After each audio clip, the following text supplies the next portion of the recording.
best job in the world. We're very fortunate in ground investigation that we get to go all sorts of places, and we don't have that kind of staid lifestyle that other people have. Welcome to the Ground Investigation Podcast, a show featuring interviews and insights from leaders in the geotechnical and geoenvironmental business world. Join host Michael Taylor as he discusses the ups and downs of running a business in the GI industry, getting geological experts to share their learnings and lessons, as well as their plans for the future, highlighting what they think will improve the ground investigation industry moving forward. Now, here is your host, Michael Taylor. Today's guest is Graham Carter, co-founder of Impact Geotechnical and a true groundbreaker in every sense. Whether it's drilling beneath Winston Churchill's bunker or winning high-profile sites like Formula One tracks, Graham's 18 years in the field has taken him to some interesting places. He's handled rail projects, deep tube upgrades, and he isn't afraid to get his hands dirty, literally. Whether it's drilling himself or diving into marketing and bookkeeping, he's done it all. Graham, welcome to the show. Thanks, Michael. Thanks so much. So I was wondering if you could just give yourself a little bit more of an introduction that kind of builds on what I've already said. Yeah, a little bit of imposter syndrome today. I assume that CEO for Ovaret was unavailable or is on holiday. Next Wednesday he's on. Yeah, I'm Graham Carter. I'm one of the directors of Impact. We've been going for 5 years. We're SME. We're at the kind of small mid-end of ground investigations. Hopefully we're a little bit niche. We drill our own holes ourselves. It's not unique, but it's a little bit unusual. Hopefully it's worth talking about. Let's see. Okay, so what led to the creation, I suppose, of Impact Geotechnical, and what's the journey been like so far? Yeah, so there were factors. There was some professional factors, and then there was also some business reasons. Obviously, starting a business is an opportunity. I think it's probably something we'll circle back around to. But I think when you work for somebody else, there's a bit of a mystique maybe about the people who run the company, and they seem, maybe slightly other. You don't necessarily imagine that it's something you might do. The three of us, myself, Rob, Marsh, and Sean Gilbrick, we all worked at the same company before, and we were involved in an opportunity to buy that company out, and it didn't happen. And I remember Rob at the time saying, kind of opens Pandora's box a little bit, and you start seeing the other side, and you get a bit of advice, and you start finding out about whether or not it's achievable. And the opportunity was just there. We all had client-facing roles, and it just made a lot more sense to pursue that rather than what actually would have been a slightly challenging takeover at the time with the terms that were on offer. And then there was the other side where I think I said to people at the time, I really wanted something to just be a bit prouder about and actually be able to control the quality of the input and the output into what we were doing. Maybe just knocking down some of the barriers and to be able to actually change things that are going to progress your business, your day-to-day processes, the quality you're putting out, and just get rid of some of those obstacles. And then, how's it been so far? It's been pretty busy. It never ends, does it? The difference between a job and a business, I mean, unless you're one of these people that work to all hours anyway in your job, then it never ends. There's always something to do. It's not, you can't finish early with the knowledge that everything's done, because something will need done. Absolutely. Yeah, it's just a kind of slightly overwhelming responsibility, isn't it? All the time, stuff crops up.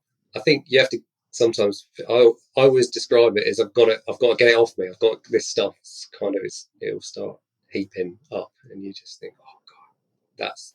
Yeah, you need to get it done. Otherwise, the following week is worse because it doesn't go anywhere.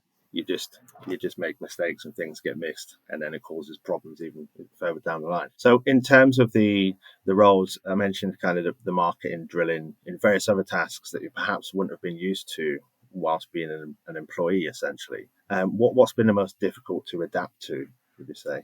I don't know if it's difficult to adapt to so much, because I think preaching to the choir maybe, but you just know you have to do some of this stuff, don't you? Like, I've got to make a website. There's stuff to do with web hosting, which I did know for a little while. And it's just because, you realise, well, nobody else is going to do this. There's no one else. we've got to work this out and get it done. Again, it's probably going to be a bit of a theme of the conversation, but actually, yeah, as a team of people, you have to just say, well, what are all the obstacles? What are the problems? Let's just get them sorted. I think when you work for a company who have an admin team, you can just sort of sit there, can't you, and say, well, I'm writing a report.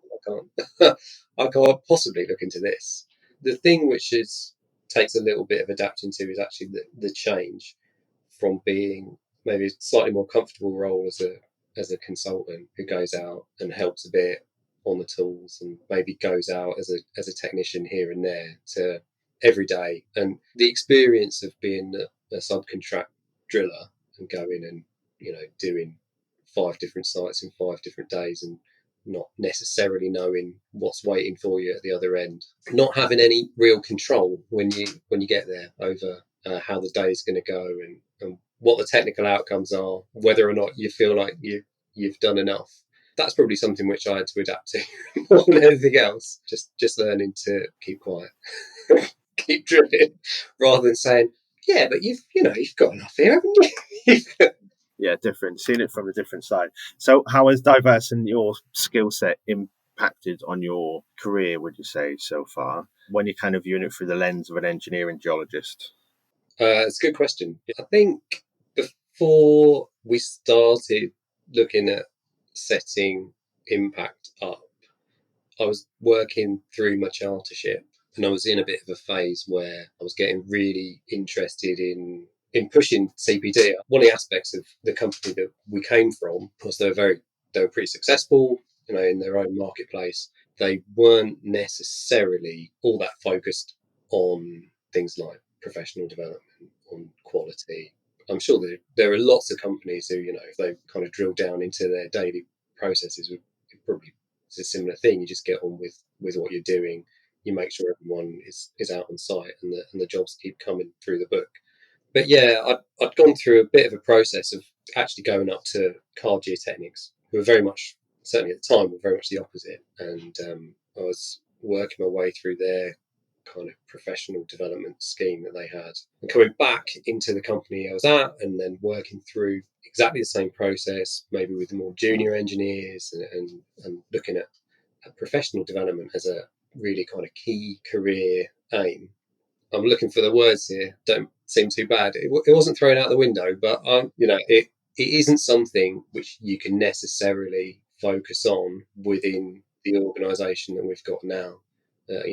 As much as you've got the same professional responsibility and your responsibility to your insurer to be up to date and to be producing quality, when you've got in from 13 hours, you've been in diagonal rain all day, you don't think, I really fancy going to a lecture about basement systematics. Yeah, I know what you mean. It's tricky, isn't it? I suppose a company, it must have the money coming in. That's the priority, and that's what allows everything else. But if you don't train your people, on a regular basis, then there might be gaps in their knowledge, gaps in their skill set.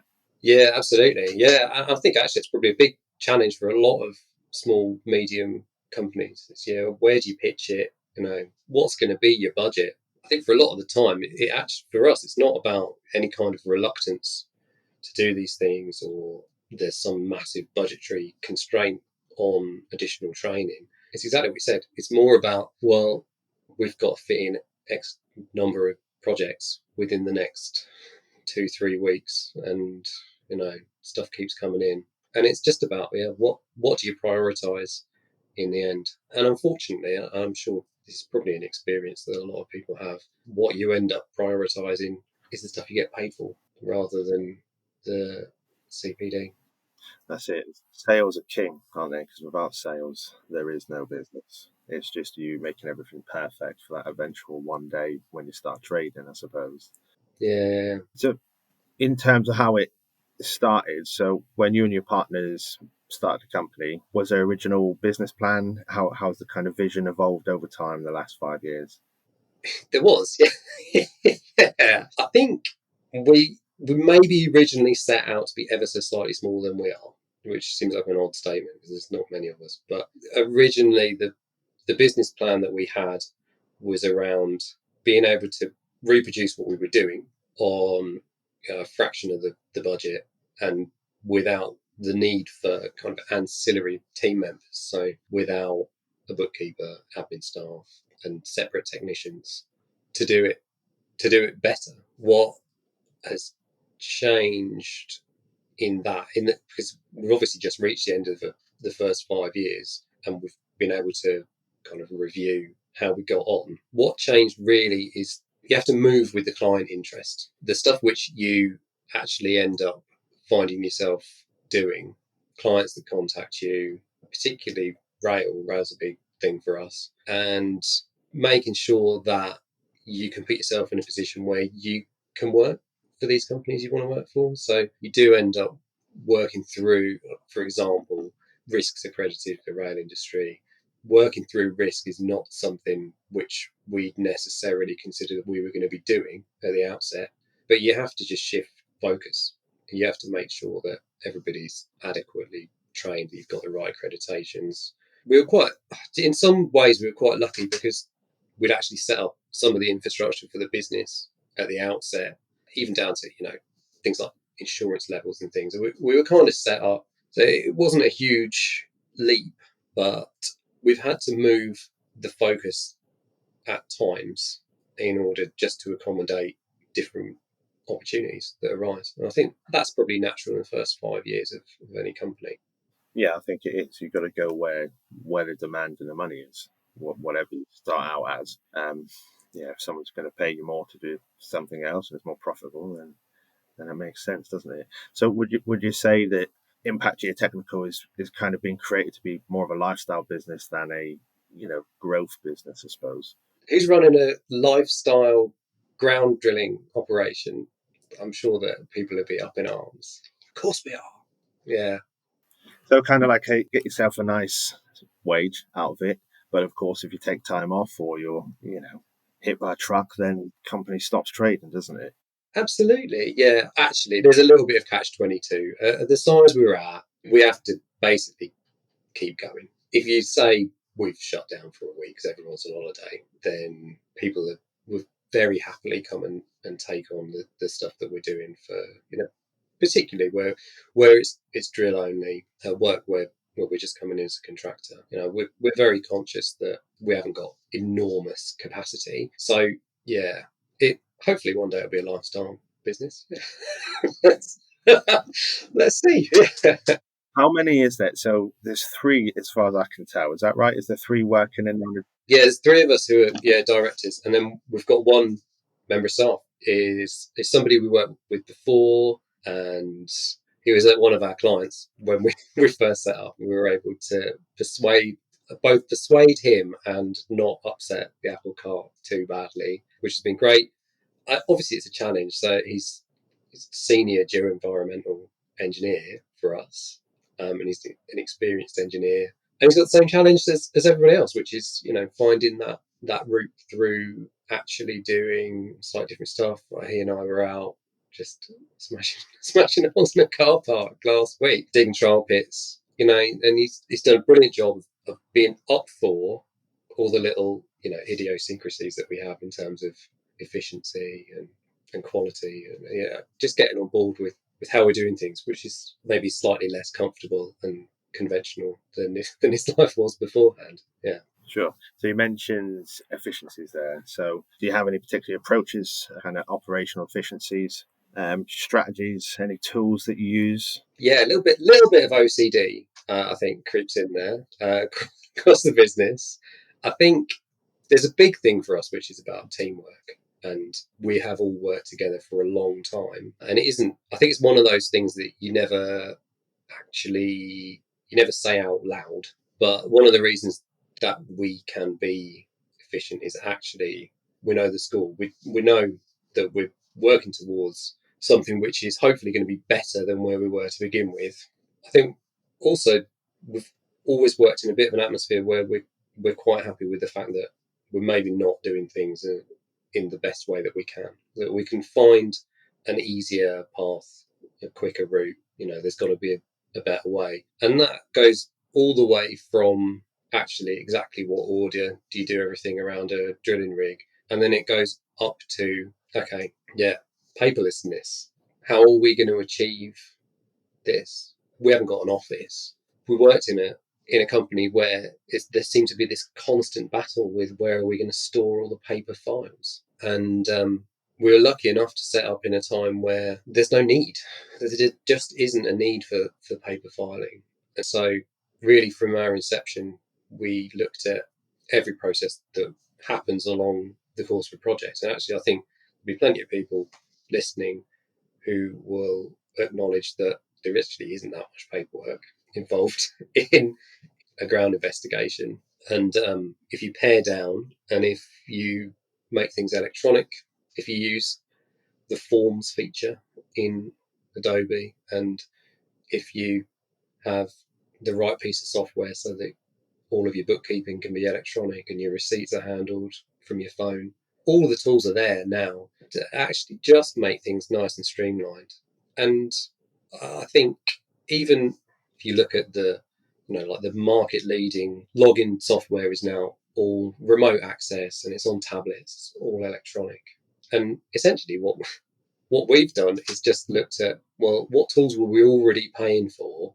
Let's find a way using those, rather than, I'm sure, everybody gets those emails, don't they, from companies peddling, efficiency software and project management. There's so many out there. There's so many different apps that can save, and it's a case of then you look into them and you end up wasting time looking for apps that can save you time.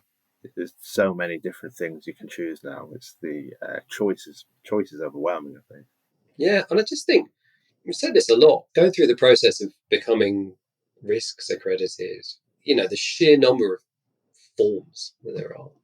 Admin stuff it lives in a universe, doesn't it, where the most important thing really is that admin continues rather than the work continues. We've always tried to flip that on the head, really, is that actually it needs to be kind of subservient to the actual realities of what you're doing day to day, rather than having a form for the sake of having a form so that you can have a record that you can put on another form. Those project management pieces of software, we looked at lots, and it was just always more work than we were doing anyway. So yeah, I think all the tools are there. Absolutely. If you just look at, if people are paying for Microsoft 365, there's enough there for you to actually pick your way to becoming paperless. We use the cheapest tablets on site and Microsoft Excel to log, and it just gets converted. Things don't need to cost a fortune, and you can speed up. And I'm old enough that obviously one of those curmudgeonly people walking over to the kinetics stand at different trade fairs and saying, "Oh well, I'd never use this. I'd never use this. Give me a notebook any day." But yeah, I was wrong. I was absolutely wrong. Like everybody else was. Yeah. Slower to start sometimes, but they can generally save you time overall. But like I say, there's so many different things. And do you use everything fully, really? Because I use a CRM. I probably know how to use about 10% of it. There's probably so many other features in there that I could use and should use. However, I just don't. There's just so many things you can do. In terms of projects, you've done a lot of rail projects. What makes rail work unique compared to other sectors? They pay the bills is a good thing about rail. They tend to be pretty favourable payment terms. We've worked in rail, all of us, for a long time. I think one of the differences with rail, unfortunately, is it's a bit of an old boys network. There's a little bit of who you know, and I think actually because there's some jargon and some idiosyncrasies of rail, there's a little bit of foot in the door. You have to be properly accredited, and your staff needs to be properly trained. But also, it's useful to be able to just have that conversation and use the right acronyms, and talk about the track furniture and what have you in the right way. One of the things which is really different, and this has been a big issue actually for us this year, is the way that they let their contracts in terms of periods. So that kind of like construction periodicity. And we had a really good conversation with a long-standing client in the last couple of weeks about the advent of the new contracts that have come out and how there were no minor works for about 6 months. And it's taken a big dent out of our turnover for this year. And I'm sure there are a lot of companies who are in a similar position where actually that work's really dried up. I think one of the other things you can see with the rail industry, which I think is going to be an issue, but for this very reason, is you get these really significant changes in staffing. So a client you might be familiar with, have a really good relationship with, particular construction manager, maybe some of the people on their team, actually you might well find, well, yeah, that team's just disappeared. This project's come to an end. That can be a slightly challenging landscape to negotiate your way through.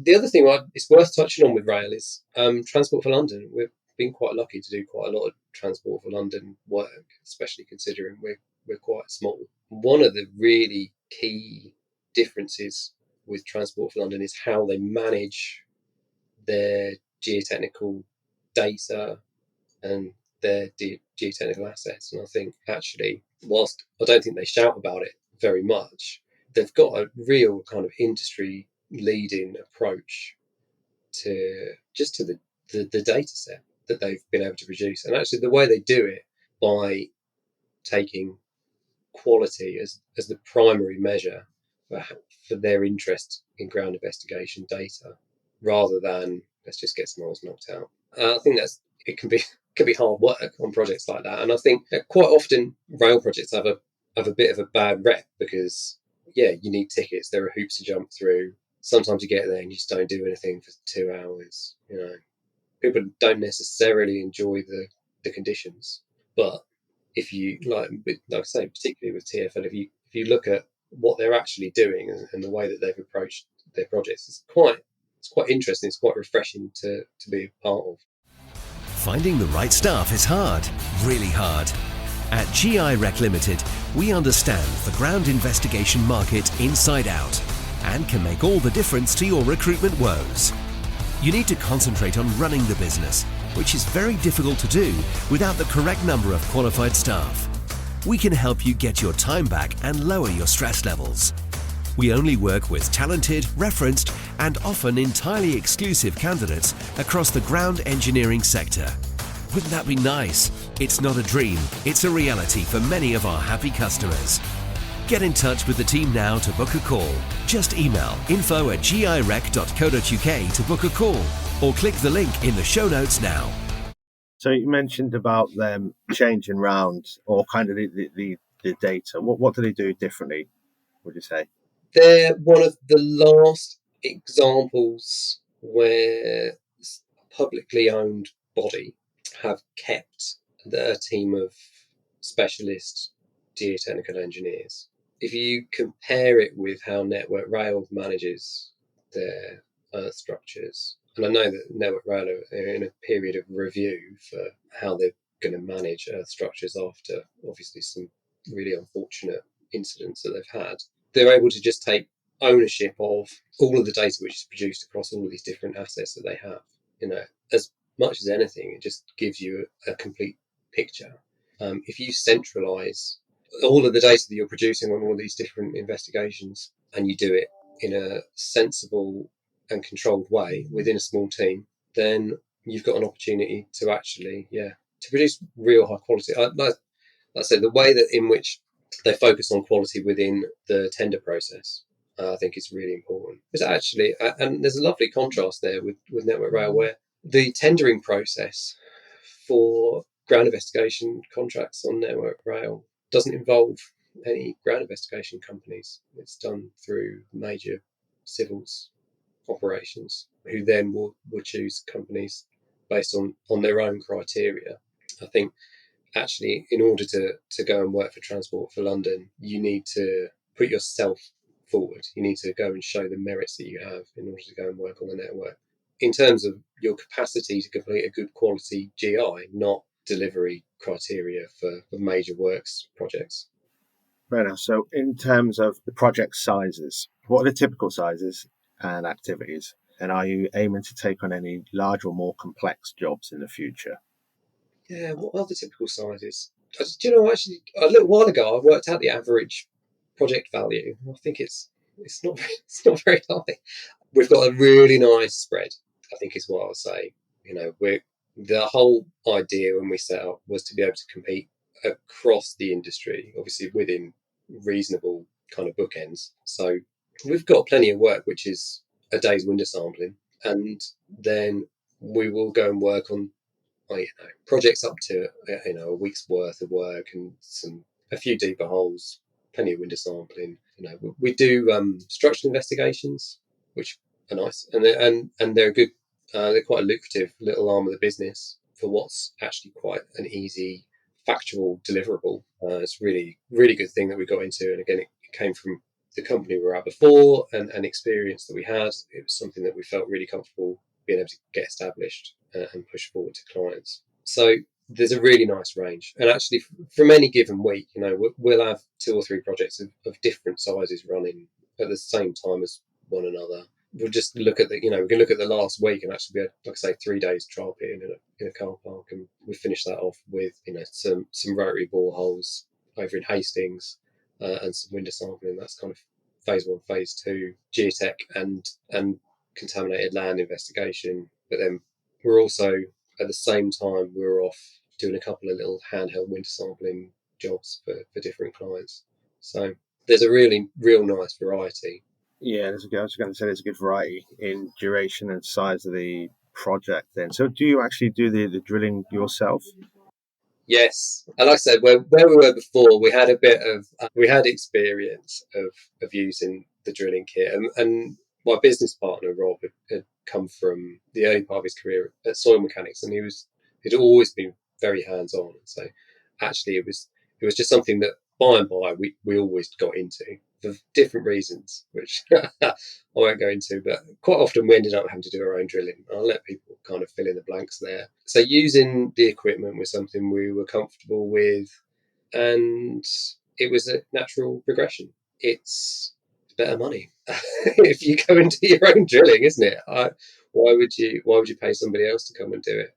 And like I said earlier, I think there are aspects of quality and control in terms of what you can do. You can make sure you know exactly what rig's turning up. You know who's going to be using it. We're all experienced engineers.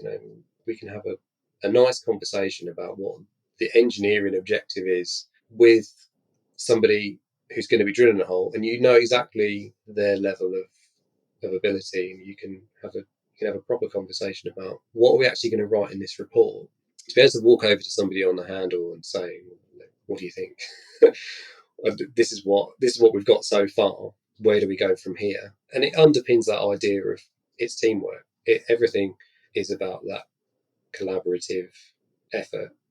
And yeah, like I said earlier, maybe there's a little bit of OCD in it, where actually we want to keep control of what we're doing, of the deliverable. But one of the other things that we wanted to push, because where we'd been working, what I'd grown up with, so to speak, was the idea that the logging engineer on your site would be your one point of contact through your project. And the kind of scale that we're operating at, we're not pitching for HS2. We're not doing massive infrastructure projects.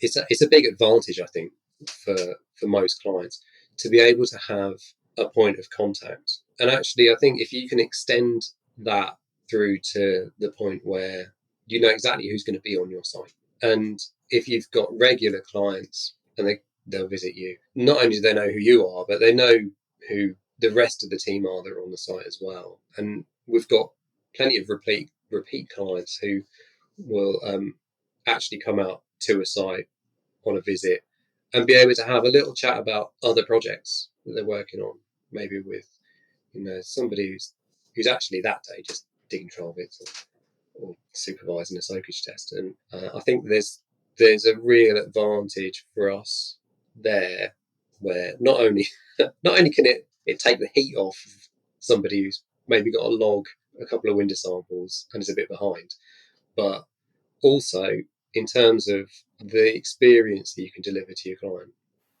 Yeah, I would imagine it's about being able to control the kind of deliverables, which is definitely true, isn't it? I suppose if you ever did want to grow beyond the sort of four, then you would have to let that go, wouldn't you? Really, you wouldn't make as much money on the drilling, but the bigger picture stuff, you wouldn't need to. I wouldn't imagine.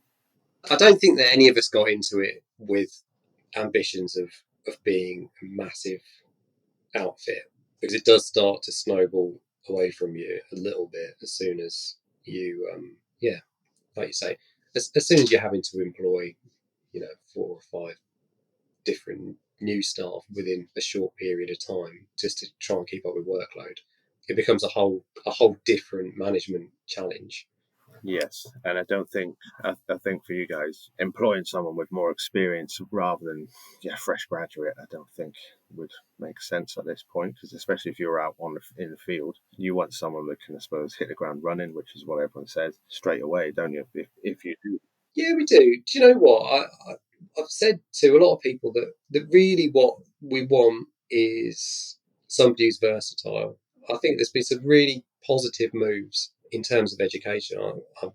My my kids are now kind of older teenagers, and so I'm looking, things like tertiary courses, and then what's on offer at university with some interest. And I think the way in which they've started to push people towards T levels, after GCSE, I think is a really positive thing for industry in the UK. I think having a proper entry level skills based qualification system for people who can go then onto engineering based careers and into something like land drilling is really positive. I appreciate T levels don't cover land drilling, but there are various institutions who are looking at this degree level apprenticeship within the geotechnical industry, and actually I think whilst it's obviously less usual at the moment. You have people who are operating as an engineer and then also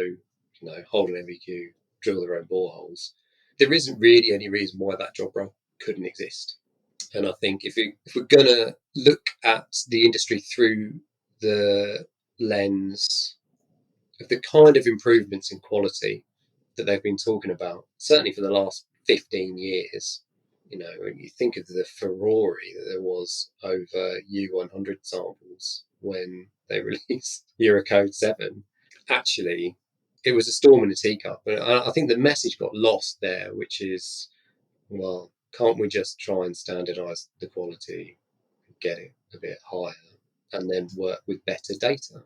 And I think if you're going to keep pushing on that trajectory, which has been pretty slow, I think it's fair to say, hasn't it, since then, particularly at our level of ground investigation, there's going to be lots of schemes who are, and again, I'm sure you have plenty of subscribers who will be thinking, oh no, we're cutting edge. We're doing everything brilliantly. If you go down to the kind of small, medium end of the construction industry, and particularly if you're working on projects for big property developers, it can be a bit of a race to the bottom, really. It's about, can we get this to a point where it's on a really nice, low budget and we're going to just about cover off information that we've got?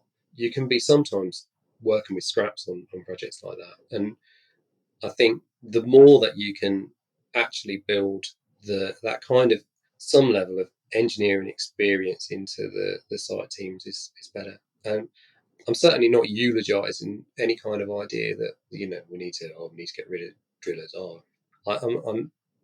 I'm very much of the opinion that actually there's a real wealth of quality within the technical staff that the ground investigation industry has. I think people get a little bit pigeonholed, where actually you could almost certainly be bringing maybe staff who've up until this point has got a drilling background a little bit more into the delivery of the office work, and it's important. That kind of thing is really important. I think it rounds people off as a professional. Yeah, I commented on a post on LinkedIn just the other day about somebody, a structural engineering colleague, who was talking about how important it is to jump kind of head first into different disciplines. Yeah, and there's really good kind of I'm sure there's examples in both ways about being too focused and about maybe not being not being anywhere near focused enough. I think one of the advantages that we have as a business is that we don't get too hung up on particular objectives, on list making, on that kind of like completion bias side of your business cycle where you've written a list and it's all good.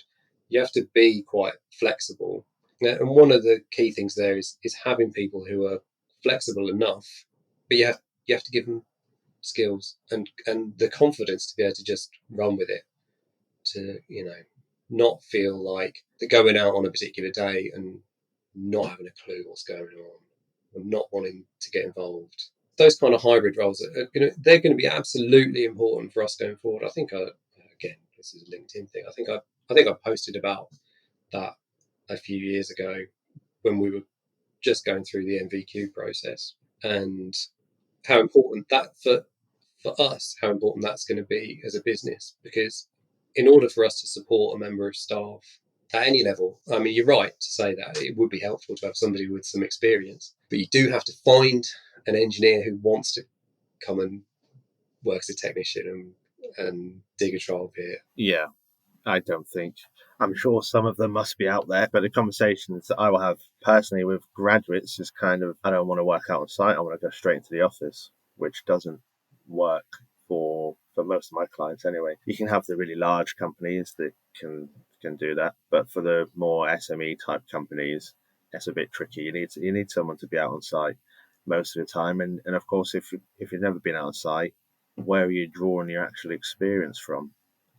It's very much a beneficial thing. In terms of someone looking to come into the kind of geotechnical ground investigation industry, what advice would you give them? Do you know, the only thing which stuck with me, when I was at university in 1944, we had a professional practice module, and I remember Dave Norbury coming in, and obviously not having any idea of his celebrity at the time, and he just said, "You're going to be doing terrible things, but you've got to stay positive." And he was kind of bang on, to be honest. And I think this isn't just about, oh, it's so awful on site and it rains. But actually, if you get given 16 desktops to do, yeah, you have to. There's a lot of ploughing on involved. I think again, this is something that somebody else said which stuck with me. It's best job in the world. We're very fortunate in ground investigation that we get to go all sorts of places, and we don't have that kind of staid lifestyle that other people have. And hopefully this is a fairly universal experience. You try to talk to people about what you do for a living, and once they've stopped looking at you like you're insane, I don't think people can really quite compute that you just get in your van and you drive for 2 hours in the morning and you go and do a day's work, and then next day you go somewhere else. Yeah, I've never heard of commutes like it is in ground investigations. Or kind of other geotechnical works. People come from Scotland all the way down to London to do some work because they've won the bid. And people go from London up to Scotland because they've won the bid up there. Yeah. You think if you could just swap it round, it would make more sense. I'm sure your staff would much prefer to not drive the ridiculous amount of time it takes. You can obviously have flights, but that's costs and lots of other things involved in as well. Well, I know, but it would take away, wouldn't it? It would take away the magic of that 7-hour drive that you did to go to such and such a site, and then you get there and you think, oh, it's really exciting. I'm going to Bridgend. I've never been there. And you get there and it's just an industrial unit, and same again. And then the loneliness kicks in when you go back to your hotel room at night and you have something to eat and you watch a bit of Top Gear. Usually is always on there, and then that's it. And then you've got nothing else to do that day. Yeah, well, I mean, increasingly, I get to the hotel room and I'm out like a light. Yeah, ground investigation after 40. Well, that pretty much takes us to the end of the podcast, Graham. Thank you very much for your time today. I hope you've... No, thanks so much for inviting me on. I really appreciate it. No, definitely. Well, thanks very much for your time again. thanks for listening to this episode of the Ground Investigation Podcast. If you have enjoyed this episode, then please support the show by leaving it a 5-star review wherever you download your podcasts. For more information on what was discussed in this episode, click the link in the show notes now.